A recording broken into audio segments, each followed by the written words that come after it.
नमस्कार दोस्तों, मैं हूं योगेश शर्मा और आप देख रहे हैं बाकर टाइम का ये फेसबुक पेज लाइव।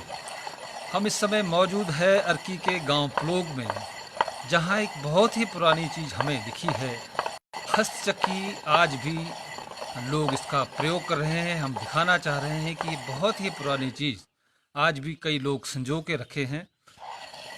इस हस्तचक्की से किसान जहाँ अपना पशुओं के लिए अनाज को पीसते हैं, इसके अलावा कुछ और भी कई चीज़ें पीसी जाती हैं जो पशुओं को देने के लिए काम आती हैं। हम मौजूद हैं इस समय गांव प्लोग में श्री यशपाल शर्मा जी के घर पे, जो इस हस्तचक्की का प्रयोग कर रहे हैं। और आइए जानते हैं इनसे क्या है ये और ये कितने सालों पुरानी इनके पास ये हस्तचक्की है। इनके बुजुर्गों के समय से है या इन्होंने खुद ही खरीद रखी है, क्या है कुछ ये माजरा, ये जानते हैं इनसे। यशपाल शर्मा जी हमारे बीच मौजूद हैं। यशपाल शर्मा जी, ये क्या आप कर रहे हैं, कुछ मुझे बताना चाहेंगे कुछ अपने दर्शकों चक्की को। में तारा मीरा पीस रहा हूँ, जो कि गऊओं को चारे के रूप में दिया जाता है। मैंने ये चक्की स्वयं खरीदी है। पुराने समय में जब ये मशीनी युग नहीं था, तब हम लोग इसी चक्की से हर एक चीज़ को पिसाई करते थे। इवन मक्की के दाने होते थे, उसको भुना जाता था और उसको इसमें पिसा करके उसको हम सातू बोलते हैं, जिसको हम लस्सी के साथ खाते थे। ये बहुत पुराने टाइम की बात है, क्योंकि अब मशीनी युग है, अब लोग कम यूज़ करते हैं। फिर भी जहाँ लोग यूज़ करते हैं, ये इसमें प्योर चीज़ आती है। जैसा मैं तारा मेरा पीस रहा हूँ, अगर यही तारा मेरा बाज़ार से लाया जाएगा तो कम से कम ये 70 रुपये या 80 रुपये किलो आएगा, जबकि मैंने साबुत तारा मीरा ला के 68 रुपये खरीदा है और इसकी मैं खुद पिसाई कर रहा हूँ। एक तो मुझे पैसे का फ़ायदा हुआ है। नंबर 2 बात, जो ये चीज़ है ये ओरिजिनल चीज़ है, क्योंकि जो तारा मेरा बाज़ार से खरीदा जाता है पिसा हुआ, उसमें कई चीज़ें मिश्रण होती है। ये प्योर चीज़ है, इससे गऊओं को हमारे दूध में फ़ायदा होगा। नंबर 2 बात जो सबसे ज़्यादा है, इसमें पहले पुराने समय में इवन की जो अनाज है उसकी पिसाई भी इसी में की जाती थी, क्योंकि उस टाइम मशीनें नहीं होती थी और कोई किसी किस्म का भी और कोई अल्टरनेटिव नहीं होता था। अब जब इसे चक्की, और अभी बहुत कम लोग इसको यूज़ करते हैं। मैं समझता हूँ कि जैसे 60 घर होंगे तो 60 घर में ज़्यादा नहीं होगी तो 2-4 लोगों के पास ये चीज़ होगी, क्योंकि अब लोगों ने काम करना छोड़ दिया है। लोग डिपेंड हो गए हैं मशीनी युग पे।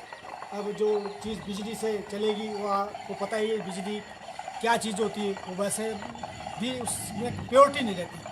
अब जो मैं ये काम कर रहा हूँ ये प्योर चीज़ है। ये मेरे को एक तो इसको फाइनेंशियल बेनिफिट हो गया। नंबर 2, जो दूध देगी गऊ, उसमें भी इसका फ़ायदा होगा। मैं समझता हूँ कि लोग अगर इसी पुरानी चीज़ को यूज़ करें तो फाइनेंशियल भी उनको फ़ायदा होगा और पशुओं को भी चारा देने में फ़ायदा होगा। और सबसे बड़ी बात यह है कि लोगों ने इस चीज़ों को छोड़ दिया है, और मेरे हिसाब से अगर ये लोग दोबारा इन चीज़ों को यूज़ करें तो उनकी आर्थिक स्थिति भी मजबूत होगी और साथ ही साथ उनको गऊओं से दूध ज़्यादा मिलेगा। नंबर 2 बात, इसमें एग्जर्शन भी होती है, अपनी बॉडी की एग्जर्शन होती है। अब मैं काम कर रहा हूँ तो फिज़िकली मैं फिट रहूँगा।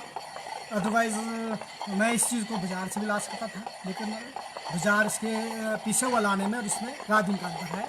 वो प्योरिटी जो इसमें है वो बाज़ार वाली चीज़ में पीसे उसमें तारे मिले में नहीं रहती। इसके अलावा पुराने समय में दालें, किसी भी चीज़ को इसी से पिसाई की जाती थी, क्योंकि उस टाइम कोई मशीनें नहीं होती थी और लोग इसी का यूज़ करते थे। तो मेरे हिसाब से आज भी अगर लोग इस चीज़ को खरीदें तो मैं समझता हूँ कि उनकी स्थिति मजबूत होगी, उनके पशु दूध ज़्यादा देंगे और इसके साथ ही वो जो पुरानी हमारी चीज़ है वो लोगों को दोबारा याद आएगी। तो मेरे हिसाब से अगर इस चीज़ का फ़ायदा लिया जाए तो वो ज़्यादा अच्छा है, बजाय इसके कि उसको मशीनों में पिसाया जाए। तो वो बिजली से जो चीज़ होगी वो तो उतनी फ़ायदेमंद नहीं होगी जितनी कि ये खुद काम करने से होता है। बहुत बढ़िया शर्मा जी, इसके अलावा और क्या इसमें पिसाई करते हैं? जैसे जौ को भी पीसते हैं या कुछ और भी ऐसा? इसके अलावा दालें, जौ, बाजरा पहले जब होता था तो जौ, बाजरा वगैरह, दालें वगैरह इसी से पिसाई की जाती थी। उस टाइम और साधन नहीं थे, किसी किस्म का साधन नहीं था। उस टाइम बिजली भी नहीं होती थी, तो जब बिजली नहीं होती तो लोग खाना वो तो खाते थे, सब कुछ खाते थे, पशुओं को भी खिलाते थे। तो लोगों ने जब से बिजली आई, जब से मशीनें आई, तब से लोगों ने काम करना छोड़ दिया। और मैं ये समझता हूँ कि जो ये दूध की कमी आई है, इसका मेन कारण भी यही है कि हम लोग जो है पुरानी चीज़ को छोड़ के नई चीज़ पे डिपेंड हो रहे हैं, जो कि हमारे को लाभदायक ना होकर हानि देती है। लोग कहते हैं कि पशु दूध नहीं देते, तो दूध पशु कहाँ से देंगे? जो चीज़ हम बाज़ार से लाएंगे इसमें मिश्रण होगा, इसमें इंसेक्टिसाइड्स होंगे, जो कि उस दूध उन इंसेक्टिसाइड से जो गाय खाएगी, उसका जो दूध हम पिएंगे तो उससे हमारे को भी कोई ना कोई बीमारी लग सकती है। तो मैं तो ये कहूँगा कि लोग दोबारा अगर इस चीज़ को खरीदें, सस्ती भी है और फ़ायदेमंद भी है। शर्मा जी, कृषि आप करते हैं या कुछ बागवानी या पशु पालते हैं, कुछ क्या आप मुझे जहाँ तक जानकारी मिली है आप वन विभाग से रिटायर्ड हैं। आप बताएंगे जरा आप कहाँ से कुछ मैं वन विभाग से रिटायर हुआ हूँ, अर्की वन प्रक्षेत्र से। मैंने वन विभाग में 38 साल सर्विस अपने यहाँ जो है सर्विस की है, जिसमें मेरा टाइम 5 साल धानी जॉब की है, 14 साल कुम्हार की है, 19 साल में जॉब करके अर्की से सेवानिवृत्त हुआ हूँ। मेरा अनुभव लीजिए या मैं आपको ये बताऊँगा कि यहाँ पर हम लोगों के पास पानी का अभाव है। हम लोग जहाँ तक हो सकता है जो फसल हम उगाते हैं, गेहूँ उगाते हैं, मक्की उगाते हैं, इसके अलावा साग सब्जी भी लगाते हैं, पर लेकिन पानी के अभाव के कारण हम लोग प्रॉपर काम नहीं कर पाते, ना प्रॉपर फ़ायदा लिया जा सकता है, क्योंकि हम निर्भर है बारिश के ऊपर। बारिश हो नहीं रही है, अब बारिश नहीं होगी तो हम लोग किसी चीज़ को हमारा इंटरेस्ट ही ख़त्म हो जाएगा। जब हमें पता है कि मौसम का साथ नहीं है तो हम क्या कर सकते हैं। हमारे यहाँ बागल में कोई सिंचाई सुविधा नहीं है, और इवन कि यहाँ तो पीने के लिए भी पानी उपलब्ध नहीं होता, तो सिंचाई की तो दूर की बात है। लेकिन फिर भी हम लोगों की कोशिश रहती है कि गेहूँ, जौ या दालें वगैरह जो हम बिजाई करते हैं, वो अगर भगवान साथ दे, बारिश हो जाए तो उससे हमारे को कुछ ना कुछ फ़ायदा हो जाता है। हम लोग मेहनत करते हैं, मेहनत के करने के बावजूद जो है हमारी यहाँ ज़मीनें इस प्रकार की है, हमारी जो ज़मीन है वो पत्थर वाली है, पथरीली ज़मीन है, इससे पत्थर ज़्यादा है, मिट्टी कम है, तो ये भी एक कारण है कि जिसमें फसलें कम होती है। तो अगर हमारे को किसी किस्म की कोई इरिगेशन की स्कीम आ जाए तो उससे लोगों का और इंटरेस्ट बढ़ जाएगा, लोग बड़े इंटरेस्ट से काम करेंगे, अच्छी फसलें उगाएंगे। लेकिन मेन कारण है कि अगर जहाँ सिंचाई की कोई सुविधा नहीं है और ऊपर से बारिशें भी नहीं हो रही है, तो लोगों का ऑटोमेटिकली जो ध्यान है वो उस तरफ को कम जाता है। लेकिन फिर भी हम लोग जो हमारा काम है, जैसे गेहूँ उगाना, दालें उगाना, मक्की की फसल लेना, उसके बाद आपका धनिया हो गया, प्याज हो गया, अदरक हो गया, कचालू हो गया, लहसुन हो गया, ये चीज़ें हम लगाते हैं। तो लेकिन हमें पूरा फ़ायदा नहीं होता, क्योंकि बारिश भी नहीं होती और हमारे पास पानी भी उपलब्ध नहीं है जिससे हम लोग जो है भरपूर फसल उगा सकें। अगर पानी की कोई इरिगेशन फैसिलिटी हो तो जैसे बेरोज़गारी है वो भी कम हो सकती है, बच्चे काम करेंगे, ज़मीनों में उगाएंगे। अदरवाइज़ लोग वैसे उदास हो जाते हैं कि जैसे आजकल ही लीजिए, कितना टाइम हो गया बारिश हो नहीं रही है, लोगों की फसलें जो है वो भी ना के बराबर है, उसमें दाना कम है। जब बारिश नहीं होगी तो दाना कहाँ से लगेगा?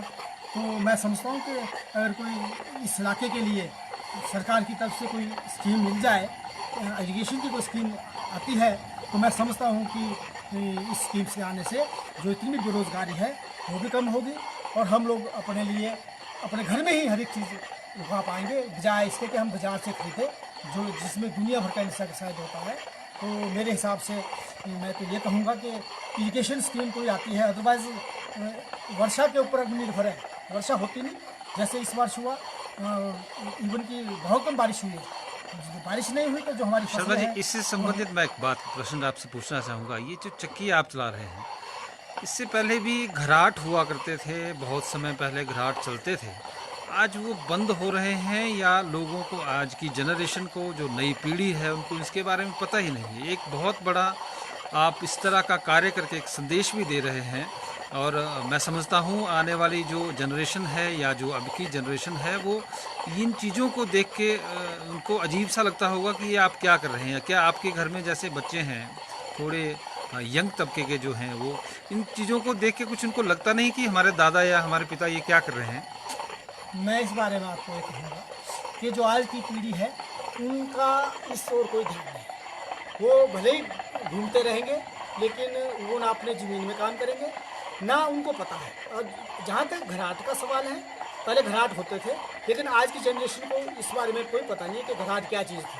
हम लोग पुराने होते थे, जब हम स्कूल जाते थे तो हमारे पास तीसरे दिन जो है कम से कम क्विंटल के लगभग मक्की होती थी, जिसको हम पिसा के घाट से लाते थे। स्कूल जाते थे, क्लासों में जाते थे, सुबह 8 बजे जाते क्लास देने लड़की जाना, तो सिर पे बोझा होता था, तो उसको हम नीचे घराट से पिसा के लाते थे। आजकल के बच्चों को तो इसके बारे में पता भी नहीं है कि घराट क्या चीज़ होती है। उनको तो ऐसा है कि उनको अब तो मैं आपको बताऊं कि मशीनी युग है कि लोगों ने घर में चक्कियाँ लगा दी है और उसी बिजली से वो अपने लायक वहाँ पे पिसाई कर लेते हैं। तो बच्चों को तो तब पता लगेगा ना अगर वो घराट जाएँ। जब घराट जाएंगे तो उनको नॉलेज होगी कि घराट क्या चीज़ है, कैसे चलता है, क्या होता है। लेकिन उनको जब इस बारे में पता ही नहीं है, मैं तो ये कहूँगा कि आज की ये जनरेशन को तो फसलों का भी पता नहीं है, क्योंकि फसलें होती नहीं। कई सालों से पिछले साल कुछ बारिशें हुई तो गेहूं की फसल आ गई थी, अदरवाइज बच्चों को तो एक मक्की की फसल का पता होगा, अदरवाइज गेहूं की तो कई बार पता ही नहीं था कि ये भी एक फसल है। तो पुरानी चीज़ों का होना एक तो इंटरेस्ट नहीं है, आज की पीढ़ी को तो है नहीं। पुराने लोग बुजुर्ग लोग करते थे बेचारे काम, उनकी फैमिली में जो आगे हैं उनको भी इंटरेस्ट नहीं है। हमारे गांव में घाट होता था, मुझे ठीक याद है कि मैं वहाँ से आता लाता था, तो बरसात के दिनों में चलता था, वो तो बारिश ही होती थी। कुछ ऐसा भी था कि अब बारिश को भी कमी है, पर फिर भी अगर बारिश भी होती रहती है तो तभी बरसात के दिनों में ये चल सकता है, पर शर्त है कि इसमें इंटरेस्ट है। तो आजकल के बच्चों को कोई इंटरेस्ट नहीं, उनको सिर्फ घूमने के अलावा मैं नहीं समझता कि उनको जिम्मेदारी में कोई इंटरेस्ट है। वो घूमते रहेंगे, लेकिन उनको घर में रोटी मिल जाती है खाने को, उनको पैंट पहनने को मिल जाती है, कमीज मिल जाती है, पैसे मिल जाते हैं, जेब खर्च मिल जाता है, आने जाने को बस सुविधा है, पैदल चल के कोई तैयार नहीं है। तो जब नहीं होगा तो आपके सामने दुनिया भर की बीमारी फैल गई है। जब हम लोग फिजिकली काम नहीं करेंगे तो बीमारी से ग्रसित होंगे। बहुत बहुत शुक्रिया सर। ये थे यशपाल शर्मा जी, वन विभाग से रिटायर्ड हैं और हस्तचक्की के बारे में हमें बता रहे थे कि कितने इसके ये फ़ायदे हैं। और बहुत पहले भी इन चीज़ों का इस्तेमाल हुआ करता था, आज बहुत कम इन चीज़ों का इस्तेमाल हो रहा है। इन्होंने दुख भी जाहिर किया कि आज की जनरेशन इससे दूर रह रही है, और एक संदेश इन्होंने सीधा दिया है आज की युवा पीढ़ी को कि इस तरह के कार्य करने चाहिए और जिससे वह फिजिकली भी फिट रह सकते हैं। और उन्हें इन पुरानी चीज़ों का, इन पुरानी इस तरह की जो बुजुर्गों से यह कार्य होते रहे थे उनके बारे में इनको ज्ञान मिलता रहेगा। बहुत बहुत शुक्रिया यशपाल शर्मा जी, बहुत धन्यवाद। आपने मुझे टाइम दिया बाघल के बारे में, तो बहुत बहुत धन्यवाद। हाँ, बहुत बहुत शुक्रिया बाघल टाइम से बात करने के लिए। आपका बहुत बहुत शुक्रिया यशपाल शर्मा जी, धन्यवाद।